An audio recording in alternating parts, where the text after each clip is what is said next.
1. Getting ready.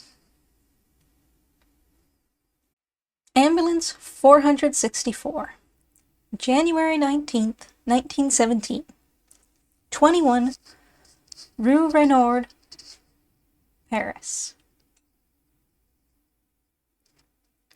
6 weeks ago this morning, my alarm clock got me out of bed at 5 o'clock in my little 2x4 room in the eerie YMCA, and off I rushed to my daily work, driving stakes and chaining track with the engineering gang of the New York Central. It had all been very interesting for a few weeks after I left high school last June. But after 6 long months it was becoming monotonous, and I was aching to get away, to try my hand at something else. Since I was staying out of school for a whole year, waiting until I was 18 before I entered college, it didn't take much to urge me on when I read a poster saying, "Volunteers wanted for the American Ambulance Field Service in France." My father was enthusiastic about it, so immediately after the holidays, I left my home in Titusville, Pennsylvania, and sailed on the French liner Espagne on the 8th of January, along with 20 other fellows in the same service. We had a wonderful trip. No submarines and very little unpleasant weather. 6 of the men, including my cabin mate, joined the Paris service which works for the big American ambulance hospital in Neuilly. The rest of us went to the headquarters of the field service on Rue Renaud, where we are now, waiting to be sent to the front. Soon, several of the fellows will leave, to fill vacancies in one of the old sections.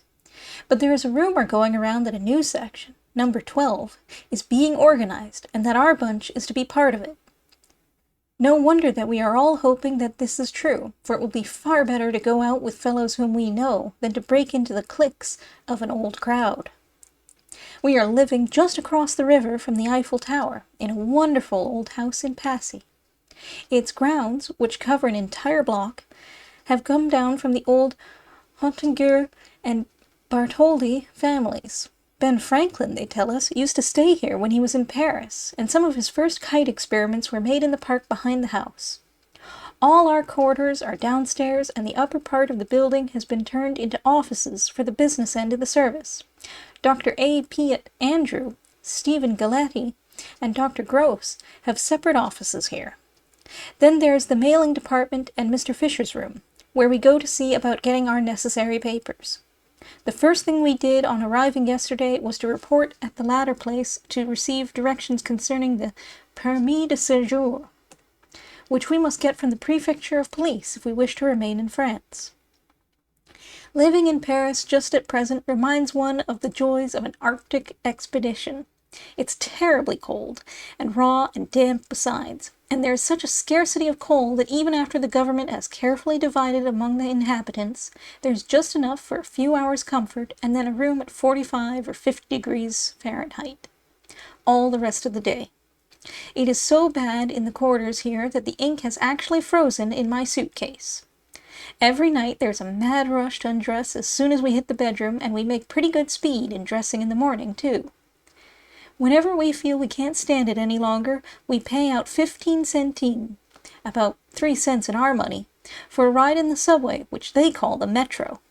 They tell us it is the only warm place in Paris, in this, their coldest winter in 27 years. The poor, of course, suffer the most. They can't afford to buy much coal when it sells for $70 a ton, and so, daily, it is given out by a special card system at booths all over the city. Every morning, crowds of poor women collect hours before the time of distribution, patiently wait their turn, and then go away by one by one, lugging a 50-pound sack of the precious stuff. January 25th, 21, Rue Renaud, Paris. Section 12 is no longer a dream. All the necessary men are here, and the 22 Fords have just had the last touches put on their ambulance bodies at Kellner's. We have no section leader or chef as yet, nor have we been given our respective cars, but they tell us we will probably get our orders from the French automobile service to leave for the front next week. It won't be long before we get the cars. From the stories of fellows who are in on permission from different parts of the front, it appears that a sanitary section consists of 20 to 25 ambulances. each of which carries 3 stretcher or 5 sitting cases. There are also 2 big white trucks for supplies, extra parts, and the luggage of the 8 Frenchmen who go along as mechanics, cooks, and assistants in clerical work. Then they usually have 2 staff cars, one of which belongs to the chef américain, and the other to the French lieutenant in charge of the section. They live in a small town, often a destroyed one, between the front-line trenches and the first hospitals in the rear. And for ordinary work, they send about 5 men out each day for 24-hour duty at their different posts. These are little first aid stations, usually 800 or 1,000 yards behind the first-line trenches. In hilly country, however, one can often go in a car to within 400 or 500 yards of no man's land. But in level stretches like Champagne, one seldom gets closer than 2 miles. The wounded are carried by stretcher-bearers from wherever they have fallen to a tiny poste de secours in the second or third line trenches. Here they are given quick treatment in the one-room underground hospital, and are rushed on afterwards through the communication trenches to one of our posts. These are underground too, and are little better than the posts in the trenches. But they can handle more men here and do emergency work, like amputating, if necessary. Besides, when a big attack is on, blessés are brought in much faster than we can remove them, and they take care of them here for a few hours, and sometimes for days if necessary. Our work is to load up the ambulances with the assistance of the brancardiers, stretcher-bearers, and carry them back to an evacuation hospital 10 or 12 miles behind the lines. These are rather crude affairs and seldom employ any women nurses. When they become crowded or get cases too difficult to handle, they send the wounded to bigger hospitals further back, usually in a nearby city. Such places are 25 or 30 miles behind the front and are very similar to our base hospitals. From here, patients are sent by train into Paris for major operations, or to the south of France to recuperate. Mr. Fisher took 5 of us out in the Ford truck Tuesday morning and gave us a short driving lesson in anticipation of the final test for the French driver's license, which we must have before we go to the front. It was comparatively simple for most of us, but some real excitement started when Payne, one of the Espagne men, started driving. He is sort of a queer duck anyway. The first night he was in Paris, he crawled over the picket fence around the Eiffel Tower and was almost shot by a sentry. He did nobly on Tuesday, however. He had barely taken the wheel before we saw that he had never driven much before. He jammed on the accelerator just as we were rounding a corner, headed for a tree, and unfortunately missed it by a few inches, or we would have stopped here. Then he speeded up considerably, and skidded for 30 feet along a trolley-back embankment, scraped the side of an old dray horse, and then ducked under its nose just for spite. We finally ended up 2 miles further on, with Mr. Fisher hanging firmly to the wheel and doing his best to get Payne's feet off the pedals so that he could use his own and stop the machine. Payne now thinks he ought to have another practice lesson before he goes to the front. We agree with him. We were given the 2nd dose of typhoid and paratyphoid bugs today. Dr. Gross stuck something like 1.5 billion in each fellow's arm, and we certainly knew afterwards that they were having a grand time all by themselves in there. Everybody feels rotten, and some of the men have gone to bed already, although it is only 7:30. It is para-T, not typhoid itself, which makes one's arm so sore a few hours after the injection. When we first got here, we could do pretty much as we pleased, as long as we saw about our papers and had our uniforms made. But now that the section is going to leave soon, and since they are short-handed at Kellner's anyway, the whole bunch goes out there every afternoon and unpacks and mounts 4 chassis. Women and children flock around in swarms whenever we are working on the crates. They watch us like hawks, eager to seize the tiniest splinter which may fall from a broken board. They figure that one good-sized basket of chips will cook a supper which otherwise they would have had to eat cold. We used to sightsee a little mornings, but every big thing like the Louvre and the Eiffel Tower is closed for the duration of the war, and it isn't very interesting wandering around the outside of buildings. Entertainment in the evening is not difficult, for many of the big theaters in both the Opera and Opera Comique are still running. Anderson, my roommate on the Espagne, who is now at Neuilly, and I have gone 3 times already to the opera, where we saw Manon and L'Étranger. The music was wonderful, but I think we enjoyed the comfortable warmth of the building almost as much. Everyone goes, from the poor poilu in on a few days' furlough, who listens enraptured from his 2-franc seat in the fourth balcony, to the bemedaled Russian and Italian officers who, as guests of the French Republic, occupy the seats in the orchestra circle far below. There are usually many women in the audience, but most of them are widows. At least, you seldom see one who isn't in mourning for a brother, a son, or a husband. Broadway is still lit up after the theaters are out, but here everything is dark. It is against the law to use electricity for illuminating signs or store windows. I have noticed that some of the fashionable shops are using long, tapering candles, which probably burn out by themselves in the early hours of the morning. Photo caption 1. The remains of 2 ambulances destroyed by German shell fire. They were brought into Paris to encourage the new arrivals. Photo caption 2. The 21 ambulances of Section 12 assembled in the yard at 21 Rue Renaud. Photo caption 3. One of the many towns which the Boches leveled to the ground in 1914.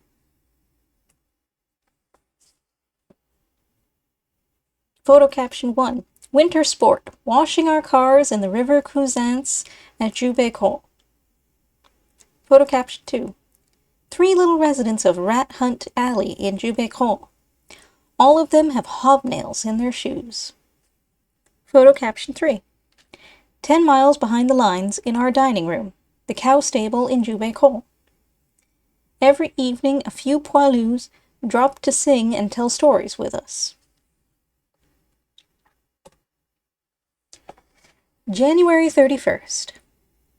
Today we started all the new ambulances and drove them down into the park below the house. Here they were carefully lined up and examined to see that no part of the equipment was missing. Then after dinner, Mr. Fisher assigned each one of us to a car and gave us its number.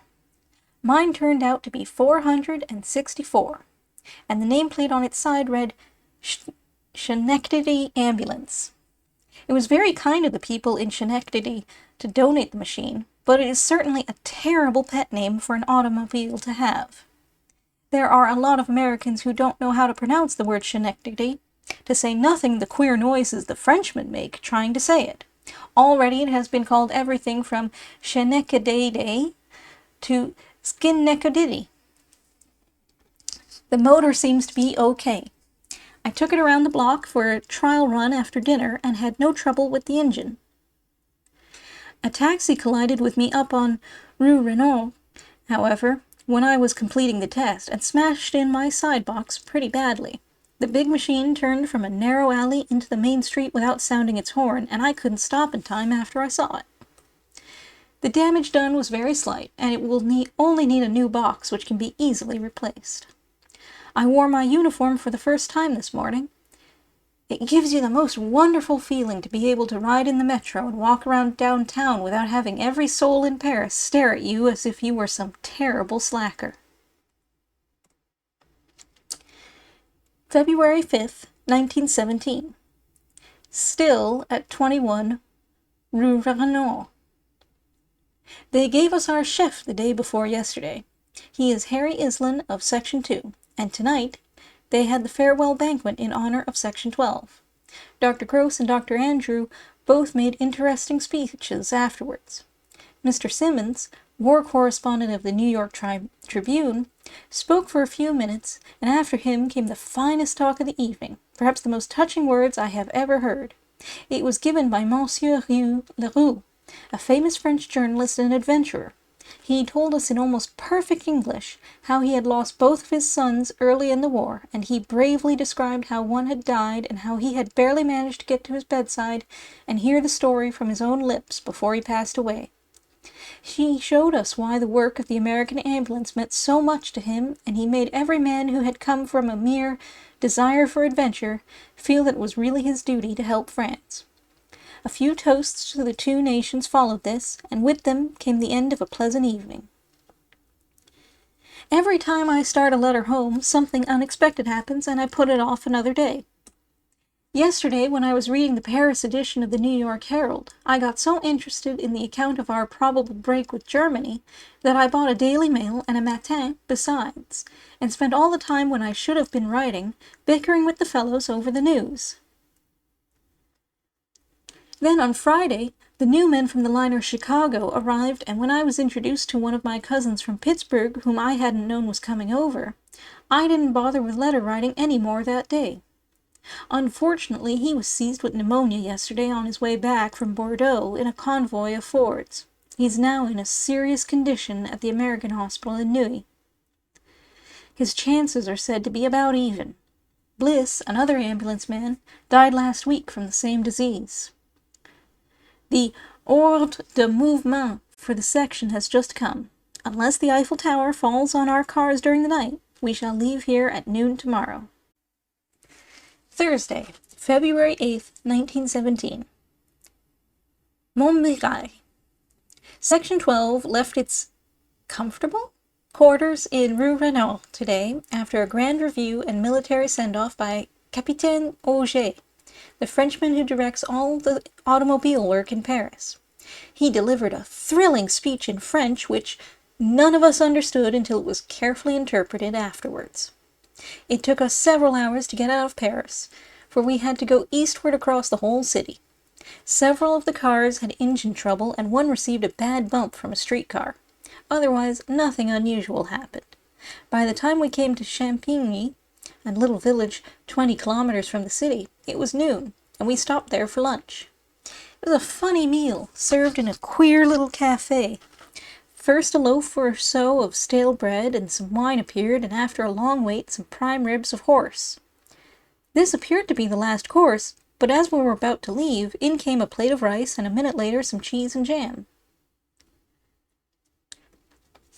In the afternoon, we started up at a faster pace than before, with orders to keep the cars about 50 yards apart.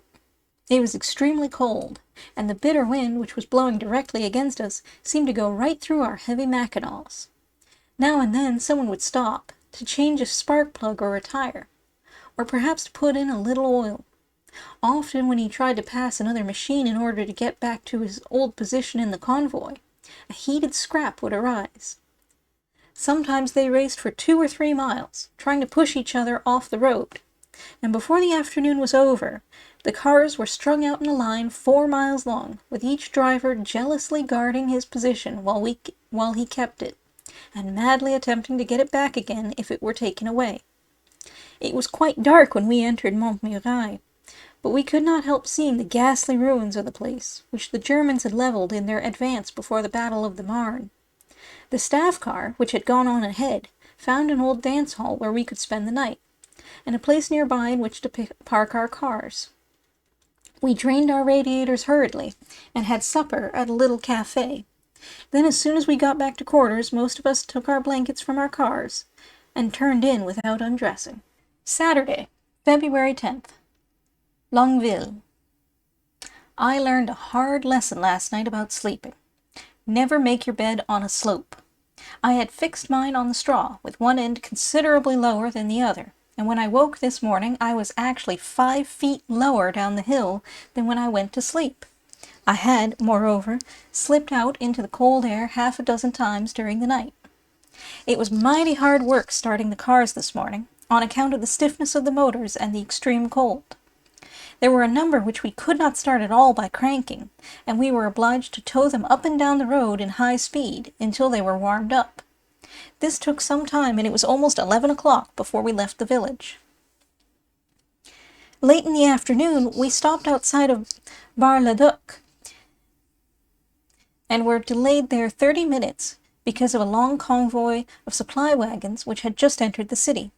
We thought we heard some big guns in the distance while we waited, and a number of aeroplanes flew overhead. 2 or 3 were low enough to enable us to see the red, white, and blue targets on each wing. All of the Allied planes use this as an identification mark. Now we entered the town, and everyone, feeling tired and hungry, thought that our drive was over. There was no room for us in Bar-le-Duc, however, and we had to push on to a little place called Longueville. And although it was only 5 kilometers off, it was as tiresome a ride as I have ever taken.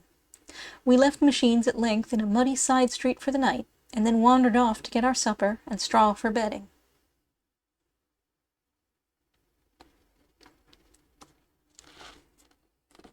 Monday, February 14th, Longueville. We slept in an old barn to which we had been detailed the first 2 nights, but the close atmosphere drove us to our cars. I have made a regular little cabin out of mine. A good-sized bundle of straw, spread over the floor of the car, makes a fine mattress, and for my heating and lighting system I have 2 kerosene lanterns. I am writing now sitting up in bed and with my Mackinaw on, since the heaters are not always too efficient. Pretty soon it will become stuffy, and then I will throw back the canvas flap and the side windows and go to sleep.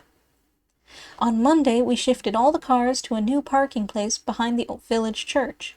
Islin had us move them here so that we might have a better location in case we were not ordered to move immediately. Yesterday I saw a wedding in this church. It was a sad affair. The bride was a great strong peasant woman, and the groom a sickly little chap who could not get into the army. The whole bridal party, father, mother, and all the relatives, were dressed in deep mourning, and the only happy persons in the entire church were the altar boys, who played tug-of-war with the priest's robe and fought over the stick in the incense pot. The food is much better now. We have taken possession of the cafe near the canal, and have rigged up a temporary kitchen in the woodshed. Harry ran across the Quaker Oats box recently, and every morning we have oatmeal, which is a lot better than prune jam on stale army bread. This bread is certainly remarkable stuff. It comes in freight cars from the interior, and is usually 2 weeks old before we get it. It is often brittle, like a piece of wood, and it is about as palatable as soft pine. However, it is supposed to be nourishing, and I think that it is really more wholesome than our own American white bread. Tuesday, February 20th, Longueville, awaiting orders. We have been attached to a division, the 132nd, so the lieutenant told us tonight. It is only a few miles away, near Brion, and tomorrow or the next day a few cars will be called out to do evacuation work.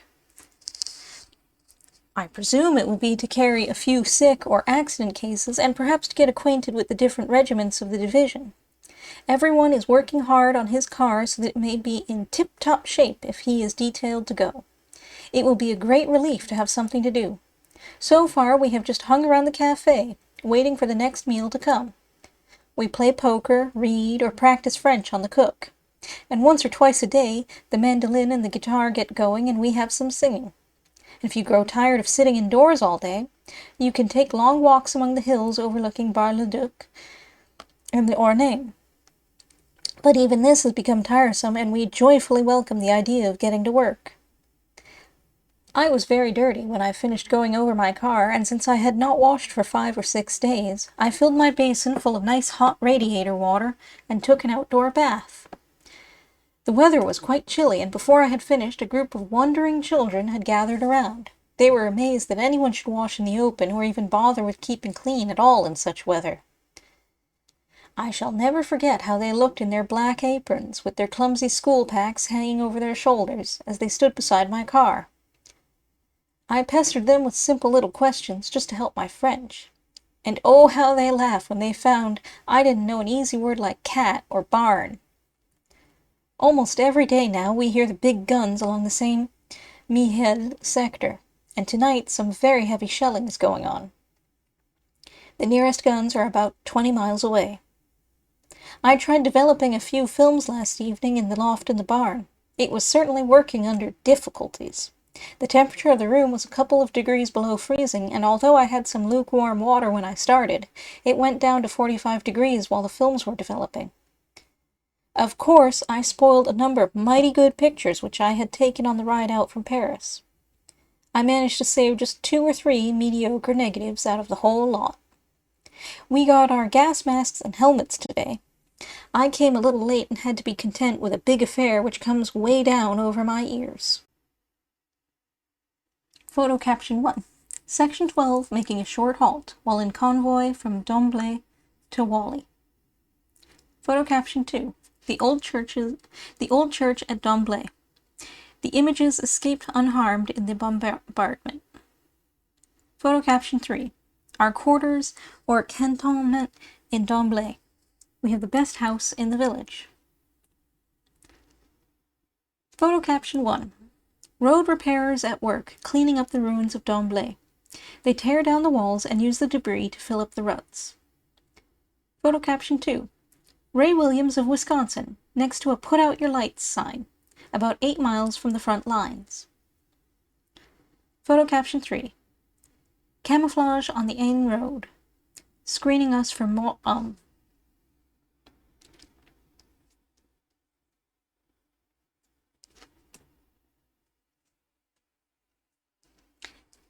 February 26th, 1917. Within 464, Longueville. Aunt Kahn and Gilmore have just left the car. We have been enjoying a delightful afternoon tea together, consisting of sardines, petit beurre, and radiator water cocoa. The latter we made by running the motor fast for a few minutes until the water began to boil, and then pouring it into a cup of prepared powdered chocolate. Aside from the mineral water flavor, it was very good. On Thursday, we had our first evacuation work. I rode along with Cook to learn the roads to the different villages in which the division is stationed. We drove to Brillion, which is about 8 kilos from Bar-le-Duc, and finding no cases there, we went on to Eranville, where we picked up 2 assis, sitting cases, and a couché, a stretcher case. The latter was in bad shape, and we had to drive back very carefully. We dropped all 3 cases at the big hospital in Bar, and then speeded home by the canal road. I drove number 148, the supply car, today to get the section ravitaillement from the military storehouse near the railroad station. We were obliged to wait an hour and a half to get our rations of bread, peanut, cheese, and meat, and a small box of coal for the kitchen. The engine got cold in the meanwhile, and I had quite a time starting it. The old bus is in bad shape anyway, for the brake band is about worn off, and I can't go into reverse at all. After dinner, I wrote a long letter home. Philippe, the French sergeant, saw it and made me mail it in 2 separate envelopes. There is some military rule that no letter shall weigh over 20 grams, the equivalent of about 4 average sheets. Tuesday, February 27th. The same. My first real trip alone was successful. I took the flivver to Bar this afternoon, and from there over the hills to L'Île-en-Rigaud. They wanted me to take 7 assis here, and though 5 is usually our limit, I crowded 6 inside and had 1 sit up in front with me. Counting myself, this made 8 people, which is a pretty heavy load for any Ford, especially for one of our ambulances with its long overhanging body. However, it pulled very well over the bumpy little road leading to the main, Bar-le-Duc, to St. Dizier Highway. As usual, since they were all malade cases, I left them at the HOE in Bar. Then I had to return to Lille and go on from there to Saudrupt, where there was an officer with a severe case of mumps. While he was getting ready to leave, I got into conversation with some poilus standing near. Several of them had studied English in school, and most of them knew a little German. We got along remarkably well, and I was greatly surprised to learn that they did not object to speaking Allemand, as they called German. One young chap became quite interested when he learned that I was an American. Everyone around here believes that we are English on account of our uniforms. And after giving me his name and address, made me promise to write to him. Tony Coucheron was his name. He was rather surprised when I told him that we were volunteers. But when I said that we not only received no pay except the poilus 5 cents a day, but had paid our own passage over and had bought all our equipment ourselves, he wouldn't believe me. He could not understand why we should leave our pleasant homes in America to come into a war like this, even though it were to help France. Crowhurst, the mechanic, ground down 148's valves today and also scraped out the carbon. Afterwards, he did the same thing to Powell's car. Most of the others, however, he won't have to touch for some time yet. This afternoon, Williams and I walked into town. We wandered around for some time, until a patisserie with some pretty cream tarts in the window caught our eye. We spent all we could afford here. Just after we left, we ran across a couple of Section 4 men. They are having some heavy work up in the Argonne, about 50 kilometers north of here and not far from Clermont. Islin was not feeling well when he went the rounds with the médecin-chef today, and when he came in tonight they found he had scarlet fever. Benny took him into the hospital in Bar, where he will be well taken care of. Everyone is quite worried about it, however, for not only may the stuff spread through the section, but we will be without a chef for 5 or 6 weeks, and this is rather a serious loss, because we are very likely to move up to the front in a few days, and one of us will have to take charge.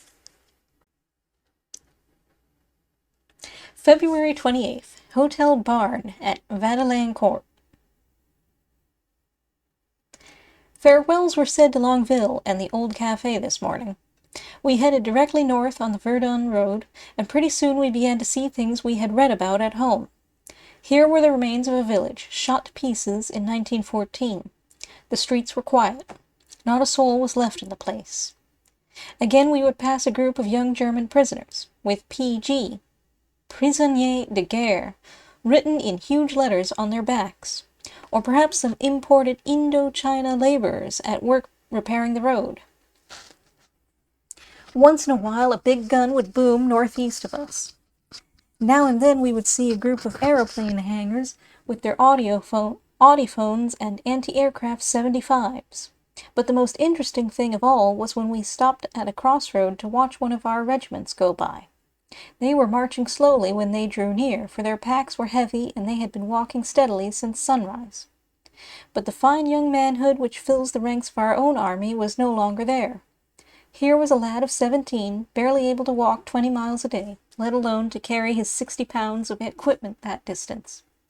And beside him strode a tall, gaunt man of 40, whom the long march had fatigued even more than it had the youth. As they passed us, their band broke out with a lively air, and every soldier there straightened up immediately and unconsciously quickened his step. And I shall never forget how they cheered and sang when the band played the Marseillaise. Company after company took up the strain, and before long it had spread far down the valley to the other end of the regiment.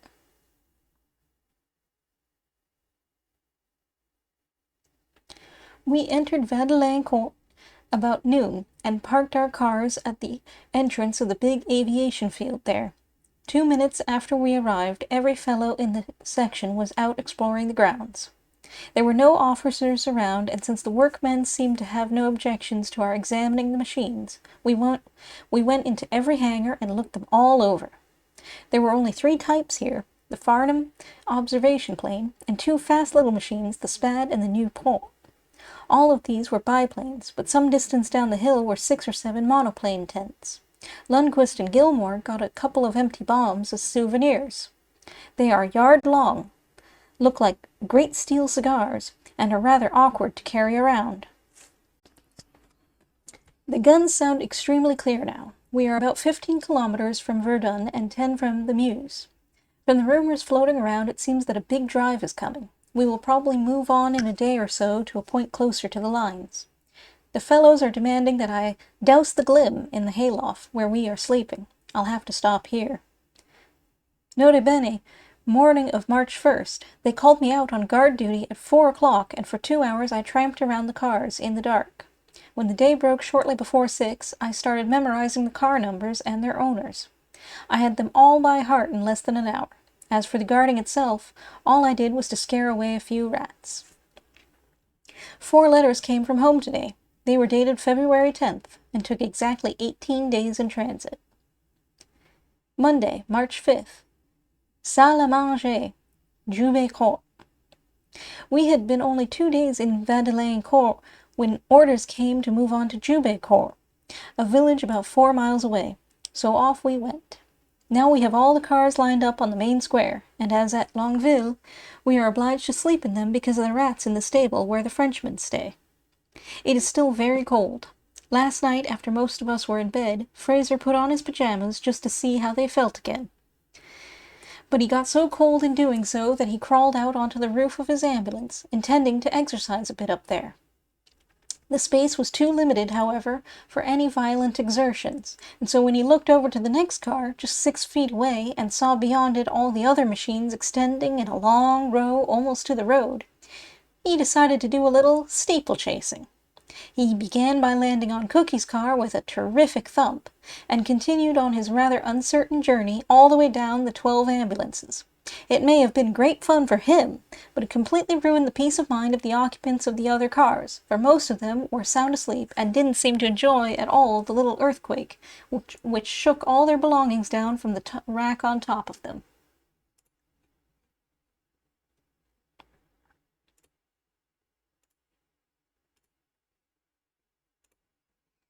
10 minutes later, when the pajama-clad athlete emerged from his cabin again and tried his dash over the roofs of the cars for the second time, his former victims were ready for him, and he was obliged to make a hasty retreat through a tir-de-barrage of soft mud and snow. Although we can't sleep in the old stable, we have fixed up a dining room and kitchen there. In the former, we have 2 stoves and some tables and benches which we made from the planking of the second floor. And since there are really no more malads to carry here than before, we spend most of our time in this room.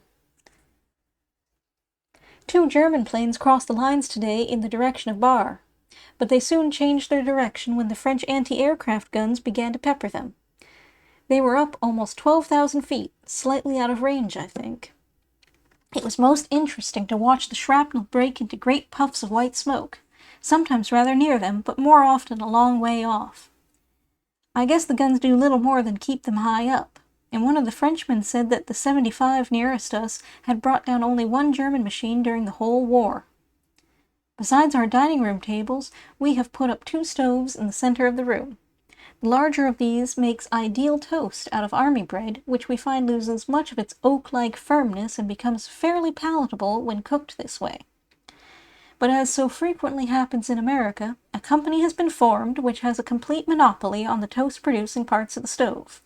The Jubei Toast Trust, as the organization is called, is composed of 6 members. Every day before each meal, one of them saunters in and takes possession of the army bread refinery.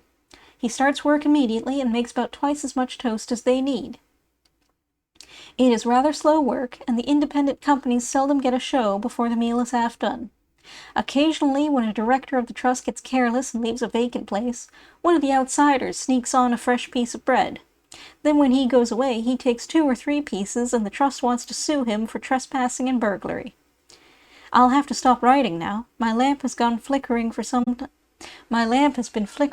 time, and now it has gone out entirely. March 8th, 1917. Still in Jubei. To the tune of a mouth organ attempting everything from melody in F to O de Liber Augustine, and the noise issuing from a stud poker game going on at the other end of the room, I sat down to write this evening. It is pretty bad here, but worse in my own car. 5 new men came yesterday to take the places of some of our fellows who are sick. Powell and Haven have pneumonia, and Harry Islin is still ill with scarlet fever. And since there are always a couple of chaps laid up with grippe or tonsillitis, we can make good use of them. Today we had for breakfast what André, the cook, calls ats, oatmeal. This was followed by the usual stale bread and jam. About once a week we get a little butter, and last Sunday morning we were given 1 fried egg apiece upon a square inch of ham. I believe I enjoyed it more than any meal I have ever eaten. For dinner we had some rather tough Irish stew, which André said he used to make for Baron Rothschild, with pinard and cheese for dessert. Supper was a 3-course meal with army bread soup, boiled lentils, a concoction which tastes like oats, and chocolate mush as the big items. I have just returned from the regular nightly rat hunt. It is a pastime not very well known in America, but very popular here at the front. Every evening we collect our clubs and flashlights and raid an old barn near the river. 2 or 3 of us usually rush in together, flash our lights about until we spot a rat, and then fall upon it with our sticks. It takes a good clean shot to kill one, and we consider ourselves lucky if we get 2 or 3 in an evening. Photo caption 1. Morning exercise in front of the Poste de Secours in Montseville. The dugout is on the right. Photo caption 2. 4 Bosch 150s, 6-inch shells, exploding behind some carefully concealed batteries near Montseville, after passing directly over our heads. Photo caption 3. Afternoon tea at Post 2 in the Bois Forest de Avocat. We sleep in the shelter behind the 4 poilus. My car is in the background. Photo caption 1. The Chateau at N. Behind it lies Hill 304. Our post was in the wine cellars underneath. In the foreground are 6 wooden crosses. Photo caption 2. A caisson for 75 shells, which a Bosch shell finished near the church. Photo caption 3. The ruins of the church in N. Photo caption 4. The road through the village. The water is a foot deep in places here and conceals all the fresh shell holes.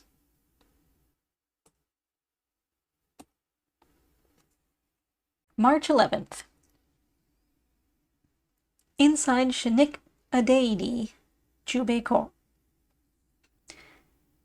You can talk all you want about the good old spreads at boarding school and college, but when you put 5 husky young fellows, 2 gasoline blowtorches, 3 bottles of champagne, and every edible from canned chicken to Welsh rarebit into one little Ford ambulance, you come pretty close to approaching the infinity of fun. This was the kind of celebration we had tonight in Gilmore's car, and it lasted until the early hours of the morning. There were Lundquist and Dunham, Chauvenet and Gilmore and I, packed into the rear end of 443. It was the queerest party I have ever attended. In the first place, our legs were all tied together in a knot in the center. Gilmore himself, owner of the banquet hall and master of ceremonies, sat at one end and made army bread toast for the Welsh rarebit. He cooked it on a piece of brass shell casing, hammered out flat, with the blowtorch underneath it to supply the heat. Lundquist mixed the egg sauce for the lobster salad, while Dunham opened the cans of sardines, peas, and chicken. Chauvenet had to test the champagne after he had uncorked 1 bottle, and my job was to butter the hardtack, which we had stolen from the kitchen, and also to see that the smaller torch, which was boiling the water for the chocolate, didn't tip over into Lundquist's lap. We ate course after course of stuff which Gil had gotten at some time or other from the épicerie. But cocoa, lobster, champagne, Welsh rarebit, peas, and hardtack don't work too well together. The bunch became more and more uproarious, and the party almost ended in a rough-and-tumble contest with the lighted lamps as weapons. General N., the commander of our division, passed through the village this afternoon and reviewed the section. Our orders were to stand motionless beside our cars and to look straight ahead. But the general was a good-natured old fellow, and spoke to several of the men as he passed, instead of marching formally by, funeral fashion. If they do any attacking, he will lead the 132nd when they go up to the front.